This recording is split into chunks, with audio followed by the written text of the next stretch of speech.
Karibuni tutafakari masomo matakatifu katika Dominika ya leo, tukiongozwa na dhamira hii: Roho Mtakatifu ni pumzi ya uzima wetu na nguvu ya kanisa.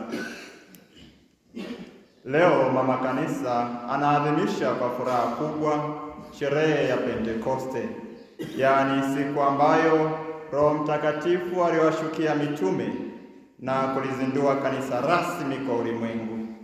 Neno Pentekoste linatokana na lugha ya Kigiriki likimaanisha 50. Leo ni siku ya 50 tangu ufufuko wa Kristo. Hivyo Pentekoste ni kilele cha kipindi cha Pasaka na mwanzo wa utume wa kanisa ulimwenguni. Katika siku hii takatifu sana, tunatafakari zawadi kubwa ambayo Yesu aliwaahidia wanafunzi wake, yaani Roho Mtakatifu. Kabla ya Pentekoste, mitume walikuwa wamejifungia ndani kwa hofu, mashaka na kukata tamaa.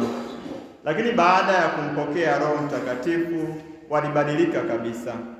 Wale waliokuwa waoga wakawa mashahidi jasiri. Waliokuwa wamejificha wakaanza kuhubiri hadharani. Waliokuwa dhaifu wakajazwa nguvu mpya. Hii ndiyo kazi ya Roho Mtakatifu katika maisha ya muamini. Mtakatifu Agustino wa Hippo anasema, Roho Mtakatifu ni upendo unaounganisha Baba na Mwana. Hivyo anapoingia ndani yetu, anatuunganisha na Baba na Mwana na kutufanya tuishi maisha mapya ya neema na upendo. Wapendwa katika Kristo, katika somo la kwanza tulilosikia kutoka kitabu cha Matendo ya Mitume, tumesikia jinsi Roho Mtakatifu alivyowashukia mitume siku ya Pentekoste. Pentekoste ilikuwa ni kati ya sikukuu kubwa za hija kwa Waisraeli. Yaani ilikuwa Pasaka, Pentekoste yenyewe na sikukuu ya vibanda. Pentekoste iliitwa pia sikukuu ya majuma. Katika sikukuu ya Pentekoste, Wayahudi walisherekea mambo mawili. Mosi, sikukuu ya mavuno. Mungu aliwaamuru wana wa Israeli pale watakapochuma zao la kwanza kutoka katika mazao yao, yaani mganda wa kwanza, malimbuko, wamtolee Mungu sadaka ili mazao yao yapate kubarikiwa. Na baada ya majuma 7, siku ya 50, wafanye sherehe ya mavuno, sherehe ya kumshukuru Mungu kwa kile alichowajalia. Katika Pentekoste ya Agano Jipya, baada ya siku 50, baada ya zao la kwanza kutoka wafu kufufuka, tunafanya sherehe ya mavuno ya Wakristo wa kwanza, waamini wa kwanza waliobatizwa siku ya Pentekoste. Na sasa leo hii tunafanya, baada ya siku 50, tunamshukuru Mungu baada ya sherehe ya mavuno ya kupata Wakristo wa kwanza katika ubatizo, ile siku ya vigilia ya Pasaka. Jambo la pili walilosherekea Wayahudi siku ya Pentekoste ilikuwa ni sikukuu ya kupewa kwa amri 10 za Mungu, ambazo kwao ilikuwa ndio mwongozo wa kuishi agano walilofanya na Mungu. Kabla ya kupewa amri 10 za Mungu, Mungu aliwaahidia wana wa Israeli kwamba watafanywa kuwa ufalme wa makuhani na taifa takatifu kama watazishika amri zake. Kitabu cha Kutoka sura ya 19 aya 6. Katika Agano Jipya na Pentekoste ya Agano Jipya tunafanya sherehe si ya amri 10 za Mungu, sikukuu ya amri 10 za Mungu, bali tunafanya sikukuu ya kupewa Roho Mtakatifu ambaye kwetu ndiyo mwongozo, ndiyo sheria yetu.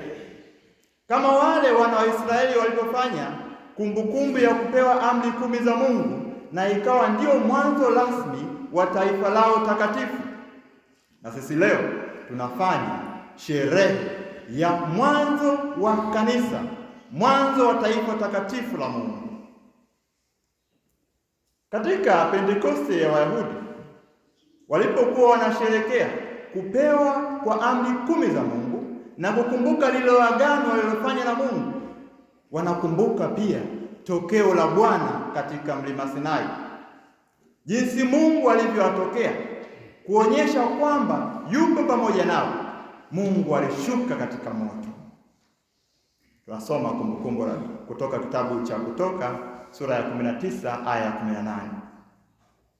Na sisi katika Pentekoste ya Agano Jipya tunafanya sherehe ya kushuka kwa Mungu katika moto, kama tulivyosikia katika kitabu cha Matendo ya Mitume. Ndugu zangu katika Kristo, Mtakatifu Yohane Krizosto anatusaidia kutafakari juu ya Pentekoste ya Agano Jipya. Tunapofanya sherehe ya kupewa amri ya rohoni, yaani Roho Mtakatifu, anasema mitume baada ya kumpokea Roho Mtakatifu kutoka chumba cha juu pale orofani, walishuka wakiwa wamembeba Roho, si mbao mbili alizokuwa amebeba Musa. Sasa wanashuka wakiwa wamembeba Roho Mtakatifu. Ndugu zangu katika Kristo, Roho Mtakatifu anawashukia mitume siku ya Pentekoste ili kuanzisha utawala mpya wa kuongozwa na Roho Mtakatifu. Roho Mtakatifu anakuwa pumzi ya uzima katika kuishi agano na Mungu na nguvu ya taifa jipya, yaani kanisa. Katika somo la Injili, mwinjili Yohane anatuonyesha jinsi Kristo alivyowatokea mitume wake siku ile ya ufufuko wake na alivyowavuvia Roho Mtakatifu. Mwinjili anatuonyesha mambo mawili ambayo yanadokeza uumbaji mpya, kufanywa upya, uzima mpya. Anasema Yesu aliwatokea mitume wake siku ya kwanza ya juma, na pili anasema aliwapulizia Roho Mtakatifu. Mtakatifu Yustino Shahidi anasema siku ya kwanza ya juma ni siku ya jua, siku ya mwangaza, kama ile siku ya kwanza ambapo Mungu alitenganisha giza na nuru. Ndicho Kristo anachofanya, anatenganisha giza na nuru siku ya kwanza ya juma, uzima na mauti. Na anapowatokea mitume, anaendelea kuwaumba upya, kufanya uumbaji mpya kwa kutenganisha giza na nuru, hofu na amani. Anawaambia amani iwe kwenu. Huu ni uumbaji mpya siku ya kwanza ya juma. Pili, kuwavuvia Roho Mtakatifu. Katika kitabu cha Mwanzo sura ya 2 aya ya 7, Mungu alipulizia pumzi yake, mwanadamu akafanyika, akawa hai. Kristo anafanya pia kuwaumba mitume upya kwa kuwapulizia pumzi ya Roho Mtakatifu, nao wanafanyika upya. Hofu inatoka, giza linatoka katika maisha yao, wanakuwa wapya. Ndugu zangu,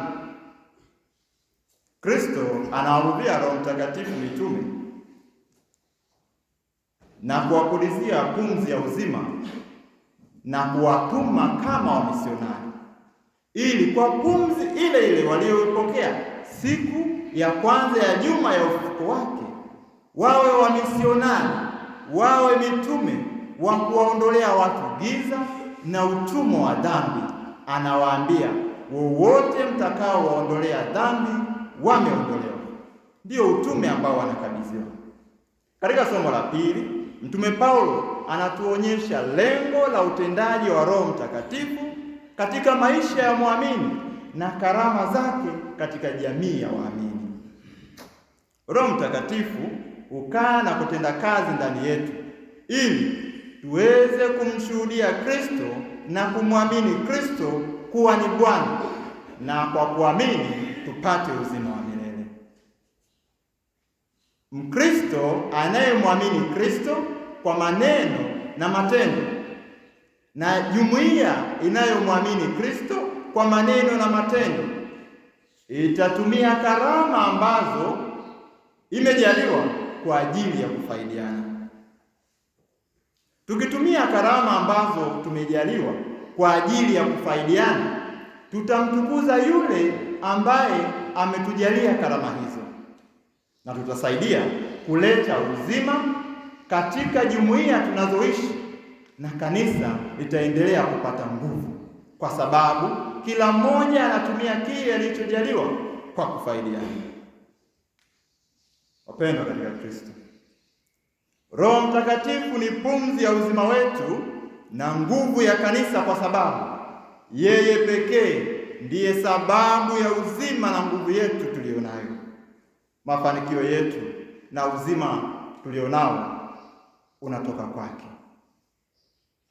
Roho Mtakatifu daima hufanya kazi katika dhamiri zetu, katika sakramenti tunazopokea, katika maadhimisho ya kiliturujia na katika utendaji wote wa kanisa. Katika adhimisho la leo, ndugu zangu katika Kristo, tujifunze yafuatayo kutoka kwa Roho Mtakatifu aliye pumzi ya uzima na nguvu ya kanisa. Mosi, tuishi Ukristo wetu pasipo woga, kwa maana Mungu hakutupa roho ya woga, bali ametupa roho ya uzima. Mara nyingi tunashindwa kuonyesha karama zetu na kumshuhudia Kristo hadharani kwa sababu tunaruhusu roho ya woga iongoze maisha yetu badala ya roho ya uzima. Tunashindwa kuishi maisha ya uadilifu, ambapo uadilifu maana yake ni kuwa mwema katika nyanja zote. Leo sisi ni Wakristo sehemu fulani fulani, Wakristo kanisani tu, si mtaani. Ni wanandoa nyumbani tu, si mtaani tutakapokutana na wengine. Ni waseminari seminarini tu, si mtaani. Ni mashemasi seminarini tu, si mtaani. Tunashindwa kuonyesha Ukristo wetu hadharani kwa sababu tumekosa huo uadilifu. Wengi tunashindwa kumshuhudia Kristo hadharani. Niko mgawani kwa sababu ya hofu, nimeruhusu roho ya woga iongoze maisha yangu. Ninaona haya kupiga ishara ya msalaba. Leo niko hadharani kati ya Waislamu au wapagani, nikisalimiwa na mwenzangu tumsifu Yesu Kristo, ninaona haya kuitikia. Ananiambia tumsifu Yesu Kristo, namwambia safi. Ni kwa sababu sijataka kumdhihirisha Kristo aishi ndani yangu. Pili, tuishi maisha yanayoleta uzima. Roho Mtakatifu tuliyempokea ni roho wa uzima na nguvu ndani yetu. Mapadre, maaskofu kwa daraja takatifu wanaendelea kuleta uzima kwa waamini na kufukuza giza na dhambi ndani yao kwa sakramenti ambazo wanaadhimisha. Kwa sakramenti ya upatanisho wanawasaidia waamini kuleta uzima na kuendelea kuishi ofisi tatu za Kristo: kutakasa, kutawala na kutakatifuza. Kwa wabatizo wengine tunaalikwa pia tuendelee kuishi maisha yanayoleta uzima katika maisha yetu. Tusiishi kana kwamba hatujawahi kumsikia Roho Mtakatifu. Wengi tunaishi maisha yasiyo ya uzima, maisha ya kupambana na uovu kwa njia ovu, kupambana na shetani kwa njia za kishetani. Unaweza kukuta mtoto kaiba mboga, anachoma mkono. Roho za kisasi, roho za kusingiziana mabaya, roho za kumwibia anayekuibia, roho ya kumdanganya anayekudanganya, roho ya kuua anayeua, roho ya kusaliti anayekusaliti. haya si maisha yaletayo uzima, bali ni kuishi kana kwamba hatujawahi kumsikia Roho Mtakatifu. Tutende na kuzungumza lugha ya uzima, lugha inayounganisha kama lugha ambayo mitume waliongea. Tukubali kufundishwa na Roho Mtakatifu ili tujue namna sahihi ya kuleta uzima katika maisha yetu na jumuiya tunazoishi. 3, tujifunze sala na ibada kwa Roho Mtakatifu. Roho Mtakatifu ndiye pumzi na mtendaji mkuu katika kila nyanja ya maisha yetu na utendaji wa kanisa. Pasipo Roho Mtakatifu, Mungu anaonekana yuko mbali na maisha yetu. Kristo ataonekana aliyepitwa na wakati. Injili ya Kristo inakuwa kama maneno yasiyo na maana yoyote. Kanisa litakuwa kama taasisi ya kiraia. Mamlaka ya kanisa yatakuwa kama utawala wa kiserikali, sio huduma. Utume wa kanisa utakuwa kama propaganda na siasa. Maadhimisho ya kiliturujia yatakuwa kama maigizo, na maisha ya Kikristo yatakuwa kama maadili ya kitumwa, na wito na masomo utakuwa kama mzigo. Pasipo Roho Mtakatifu, maisha yanakosa maana ya kimungu. Lazima daima tumuombe Roho Mtakatifu ili kila nyanja ya maisha yetu na utume wetu upuliziwe pumzi yake. Tujibidishe kumjua, kumpenda na kumwomba Roho Mtakatifu ili kwa mapaji yake 7 tuishi vyema kwa kutazamia mambo ya mbinguni. Wapendwa katika Kristo, zaidi ya hayo matatu, sherehe ya Pentekoste ni sherehe ya waamini walei wote, ambapo kanisa linatambua mchango mkubwa na kalama walizojaliwa katika kanisa. Baba Mtakatifu Leo wa 14 katika ujumbe wake wa Pentekoste kwa viongozi wa waamini walei aliyokutana nao tarehe 21 mwezi wa 5 2026 anasema, waamini walei wampe nafasi Roho Mtakatifu ili ayapyaishe maisha yao, na wawe wazi kwa Roho Mtakatifu ili wapokee nguvu ya kumshuhudia Kristo katika familia zao, katika kazi zao na jamii yao. Lakini Baba Mtakatifu alionya juu ya karama walizonazo zisitumike kwa manufaa binafsi, isije wenye karama fulani wakajiona ni bora zaidi kuliko wenye karama nyingine. Wapendwa katika Kristo, licha ya waamini walei kuwa na mchango mkubwa katika kanisa, na kanisa linatambua hilo, lakini kumekuwa na changamoto nyingi juu ya uelewa wa utendaji wa Roho Mtakatifu. Leo hii utasikia kuna watu wanadai kwamba mapadri hawana Roho Mtakatifu. Wengine wanasema wote hawana Roho Mtakatifu, wao ndio wana Roho Mtakatifu. Wengine wanasema baadhi yao wana Roho Mtakatifu, wengine hawana Roho Mtakatifu. Kuna mwingine akioko padri wa charismatic na asiye charismatic waenda kuungama kwa padri wa charismatic. Wanaamini huyu ndio ana Roho Mtakatifu, huyu mwingine hana. Tuna changamoto ya kushindwa kutofautisha matatizo ya afya na akili na kumilikiwa na pepo.